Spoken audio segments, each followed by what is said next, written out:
what most people don't understand is what works in the studio does not work live. The simpler, the more mids, the more highs a sound has, the more you can be understood the further out. I mean, the bigger the halls are.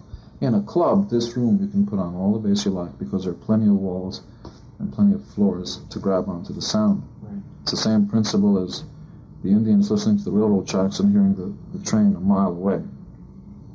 It's easy because then the sound has something to travel on. They use the same bass. The basic concept behind KISS was to try to capture the live sound and put it on record. And every 3 albums, we'd cut a live album just to see, what it was like. The way we'd cut the tracks is we'd be standing, close mic something, and then mic it far away, and never take it more than 3 times. All right. Just bash away, bang. Got it? Good. Let's go on the next song. Because we only had 3 weeks between tours to do albums anyway, so on tour you write songs and things, or you have old songs, get into the studio a week beforehand, work it out, last 2 weeks. Takes a week to cut, to put 10 tracks down. Last week you mix, and it's out. We never tried to do more than that because in the beginning, that's what we were. And obviously there were a couple million people out there who wanted to hear that, and so that's what we were at the time. And the more you tour, the more little licks you learn, the more subtleties and all the rest of that. But I think what's happened is that there's been a natural growth between our audience and us. As we got to the point where Beth kind of came out, they were ready for it, But if first album comes out with Beth, then you wind up being Pablo Cruz for the rest of your life. Who's going to take you seriously? You're going to go out and buy a Pablo Cruz lunchbox? We want it to be superheroes, not just another rock and roll band. So, I like Pablo Cruz. Don't misunderstand. But I think a better name for a band is Roberto Casablanca. God, what a name for a band, Pablo Cruz.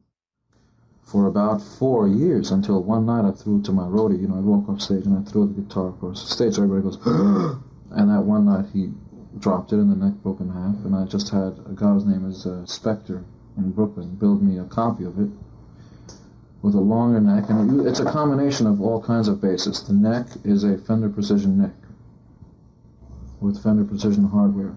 The body is a completely original body, but it's based on the concept of an old Melody Maker bass body. Twin horn, small body, 1 pickup, a DiMarzio pickup.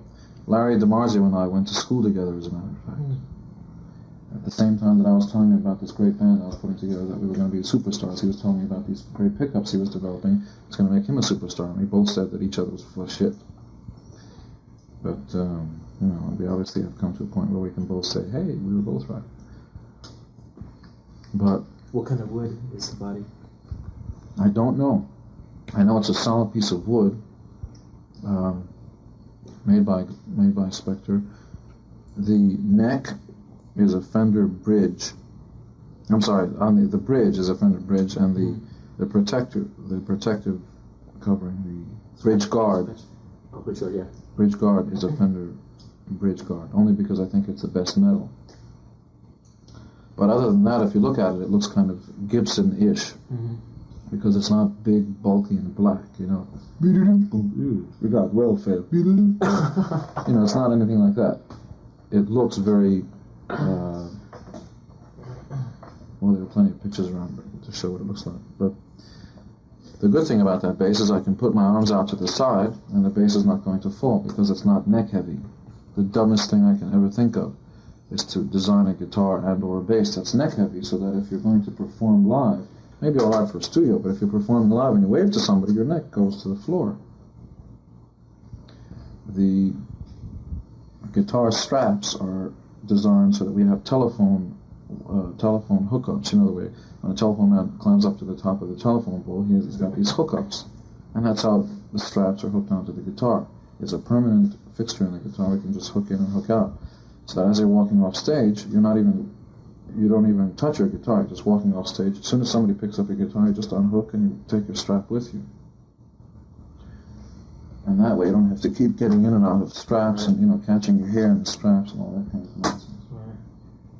Then we also have these hookups where you can walk up to the microphone, attach your guitar onto the microphone via a hookup stays perfectly dead in the center. Walk away from it, and the guitar just stays at the microphone. So you can run around stage, do whatever you want. And when your part's back again, you just come back and plug in. And we use the wireless units designed by Ken Schaefer group that prevents you from being shocked and any of that stuff. It's the best show on the face of the planet. What can I say? So what were you talking about? Guitars. That's what I use. So you use that through how many albums? The first 4 albums then? No, this new guitar, the Spectre bass, I used the last 3 albums from Love Gun, and then through the Alive 2 album. But the first one, the one that was made by Charlie LeBeau, Guitar Lab, was used all for about 6 albums. These are not commercially available basses. They're simply made for me by these guys, because if you're doing a lot of shows live, everybody has different needs. If you're Stanley Clarke and you've got a quiet rhythm section, if you've got drums basically, but there's no guitar player that's got the balls to play louder than you because you're Stanley Clarke, you will find a bass that's going to have a phase switch and do that kind of stuff, because you want to let people hear what you can do and all these different things. You're basically doing it because you're showing your virtuosity off. That's not what I want to do. That's not what most people want to hear, I don't think. Those millions out there. I'm out there to get them off, to make them forget that there's a traffic jam. So the bass, for my needs, has to be very light, so I can jump around with it, because nobody likes a musician that stands still and is bored with what he's doing. If that's what you're going to do, go dig a ditch for a living. So you want to see a guy that's going to run around and, put out. Basically, he's going to be covered with his own sweat. So it's light, it's thin, so that it doesn't look like you're playing a Barney Kessel guitar. Nobody likes to see some guy run around on stage with a kind of a Barney Kessel. It's got 1 tone control and 1 volume control and 1 pickup. For my purposes, it's perfect. My amp setups are such that, and I use Rotosound round extra long strings because they're more metallic and they wear down the frets. And you would have a fret job done every 4 or 5 months. Excuse me, but the Rotosound round have a metallic edge, so no matter how low you go, you can still hear the the kind of twang. And especially if you push the mids and the highs, you're going to get a buzzsaw effect without a fuzz box. Which is what you're looking for. Exactly. For my purposes, it's perfect. I don't want to play Yesterday, the Lennon and McCartney song, with that sound, but for the type of tunes that we do live, it's perfect. Also, if you're doing riffs in the same frequency range as everybody else, everybody's down in the A and the E string doing boom, boom, boom, boom. And if you're doing it in the same frequency, you want to be able to be understood instead of hoo, hoo, right, hoo, hoo. So you have the edge for that. But the amp setup, once I set my sound on the amp, the bass is turned up full, treble full and the bass full. So that the only thing I have to worry about is either singing, letting a note ring, and it's at the level where if I hit an open A or open E or open any string, it'll simply sustain until I decide to put my hand over it. Right. But it won't start playing if I'm not playing anything. In other words, it won't start feeding back.